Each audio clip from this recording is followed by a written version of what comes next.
Sveiki, šiandien aš esu nenustatytoj vietoj Bulgarijoje prie Uspėnije Bogorodično sinagogos. Šitoj sinagogoje jie meldžiasi tokiam pat Dievui kaip ir mes. Tik tai jie sako, kad tas Dievas, mūsų žydų Dievas, turėjo sūnų. Turėjo sūnų. Bet viskas yra labai gerai. Tas sūnus taip pat buvo žydas ir jo mama žydaitė, todėl viskas yra gerai. Labai gera sinagoga, buvau viduj, jie ten švenčia kažką. Noriu pasiskųst šiandien ir Dievui, ir jum noriu pasiskųst, kad pasirodo aš nesu grėsmė nacionaliniam saugumui, o Edikas Jagelavičius yra grėsmė nacionaliniam saugumui Lietuvos. Suprantat, jaučiuosi neįvertintas. Kodėl Edikas Jagelavičius jį VSD paskelbė grėsmę nacionaliniam saugumui, o mane nepaskelbė? Kaip čia suprasti? Aš visą gyvenimą atidaviau kovai prieš Lietuvą. Visą gyvenimą aš myliu Rusiją, myliu Putiną. Džiaugiuosi, kai Rusijoje kažkas yra gerai arba Baltarusijoje. Ir manęs neįtraukė į grėsmių nacionaliniam saugumui sąrašą. O Ediką Jagelavičių įtraukė. Kodėl? Aš manau, kad aš esu tokia pat grėsmė kaip ir Edikas Jagelavičius. Kodėl Ediko bijo VSD, o manęs nebijo? Tai be abejo yra blogai. Tai parodo, kad aš per mažai rašau skundų į Jungtines tautas prieš Lietuvą, per mažai rašau skundų į Europos žmogaus teisių teismą. Todėl reikia daugiau rašyti skundų, daugiau mušti Lietuvą, spardyti ją, dulkinti ją per visus teismus. Tai todėl be abejo rašykit man, jeigu jums reikia pagalbos skunduose su Europos žmogaus teisių teismu arba Jungtinėm tautom.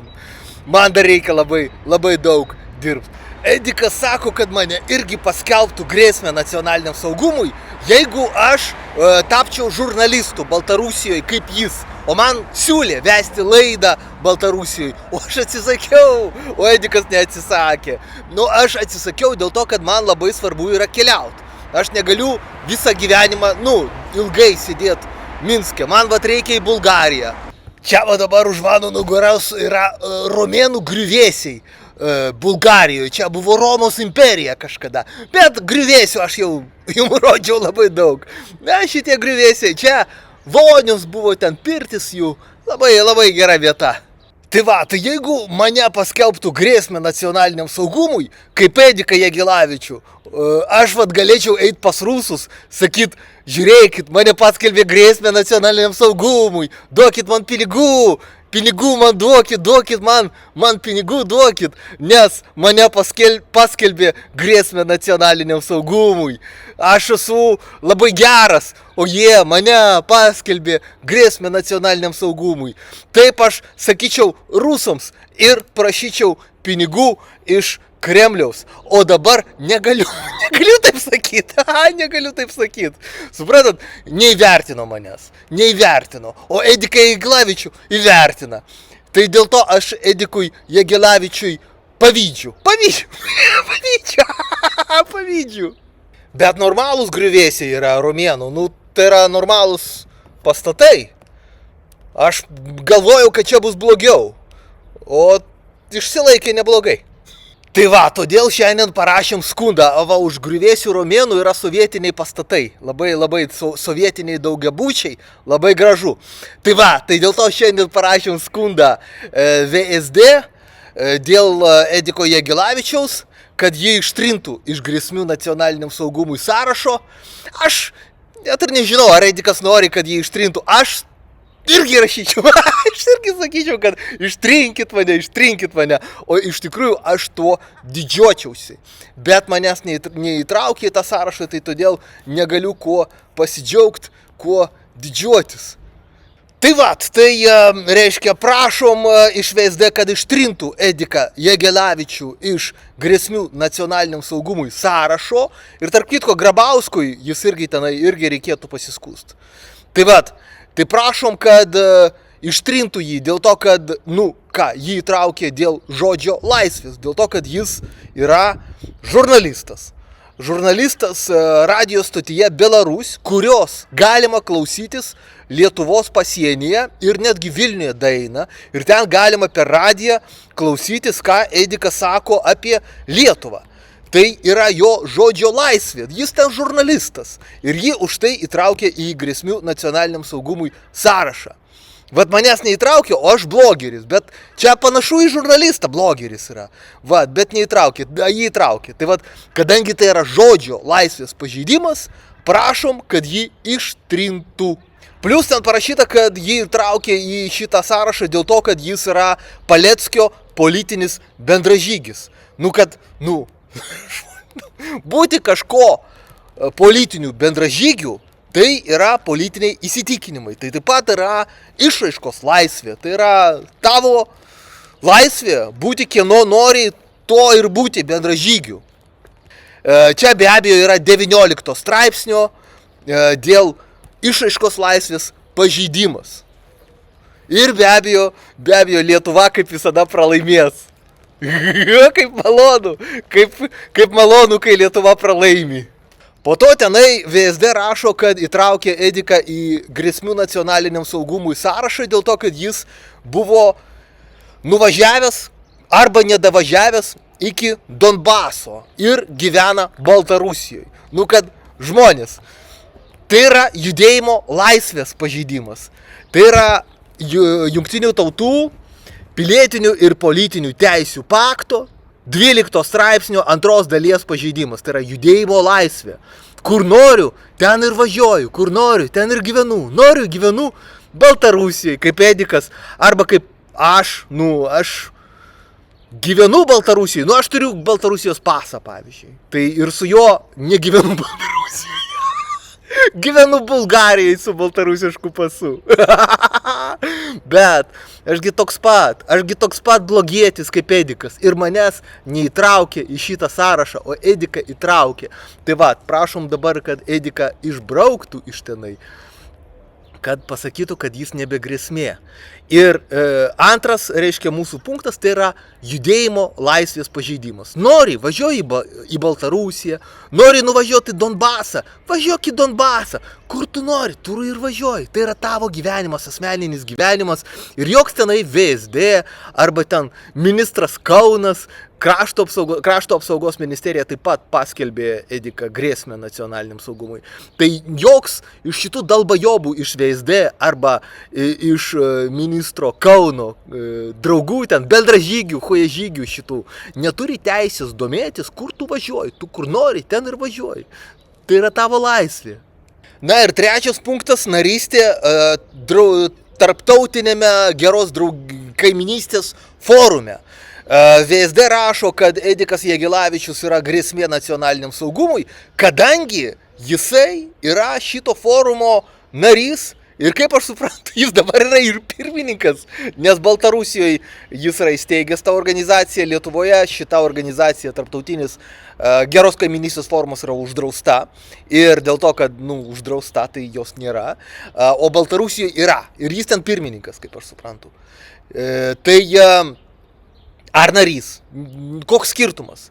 Tai yra asociacijos laisvė. Asociacijos laisvė tai yra teisė įstoti į bet kokią asociaciją. Tu nori įstoti į kažkokią asociaciją, kaip pavyzdžiui geros kaiminystės forumas. Tu ten stoji. Tai yra tavo žmogaus teisė. Tai dėl šito dalyko irgi pasiskundėm. Ir dabar visi galės pažiūrėti, kaip mes su Ediku dulkinsime VSD. Kokia didelė lazda, bus įkišta VSD direktoriaus Šiknon, kaip jis pralaimės, nes Lietuva, kaip visada, neturi jokių šansų laimėti bylų tarptautiniuose teismuose. Aišku, mes dar ne tarptautiniuose teismuose, mes dar VSD lygmenyje, VSD dabar turi atmest prašymą, tada mes jį apskūsim Lietuvos teismams, bet Lietuvos teismai negali išnagrinėti šito klausimo, dėl to, kad jie yra priklausomi ir šališki, ir tada mes eisim į Jungtines tautas ir tenai bus labai džiugu, mes labai pornografiškai išdulkinsim tą VSD, bus labai smagu žiūrėti, kaip aš myliu mušti Lietuvą, kaip malonu. Tai va, tai, karoči, trečia teisė, kuri yra pažįsta, tai yra 21 straipsnis dėl asociacijos laisvės. Ai, kaip gražu. Man euforija dėl to, kad aš žinau, kad aš kaip visada sunaikinsiu Lietuvą. Taip, kad dėl to man yra labai malonu. Raginu visus visada kovoti prieš Lietuvą, naikinti jos kultūrą, būti nusikaltėliais, vandalais ir vatnikais.